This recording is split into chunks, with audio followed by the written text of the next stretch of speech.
সুধী দর্শক মণ্ডলী, যে যেখান থেকে মাঝের টিভি বগুড়া ভিডিও দেখছেন, সকলকে জানাই আন্তরিক প্রীতি ও শুভেচ্ছা। আজকে গর্ভবতী গাভীর শেষ 21 দিনের যত্ন বা পরিচর্যা বিষয়ে আলোচনা করব। গর্ভবতী গাভীর শেষ 21 দিনের পরিচর্যার মধ্যে সব সময় আমি বলে থাকি যে ওই সময় অবশ্যই ক্যালসিয়াম বন্ধ করতে হবে। আমরা শেষ 21 দিন কেমন করে বুঝে নেব?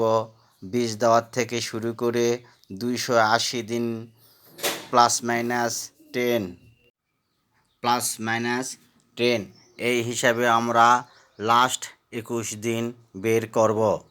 এই সময় অবশ্যই ক্যালসিয়াম বন্ধ করতে হবে। ক্যালসিয়াম বন্ধ না করলে ওলানি পানি জমে যেতে পারে, যার কারণে ক্যালসিয়াম বন্ধ করতে হবে। এই ক্যালসিয়াম বন্ধ করতেই হবে, কারণ অনেক কথা বললে অনেক বড় হয়ে যায় ভিডিও। আমি এত কথা বলতে চাচ্ছি না। শুধু যেটা খেলাতে হবে অবশ্যই খাওয়াতে হবে, সেটার নাম বলছি। ইন্ডিয়ান ডিক্যাট মাইনাস কিংবা বাংলাদেশি রেনা ডিক্যাট মাইনাস গরুকে খাওয়াতে হবে। এটা নর্মাল ডেলিভারির জন্য খুবই উপকারী একটি ঔষধ। এই ঔষধ শাল দুধ বৃদ্ধিতেও সহায়তা করে।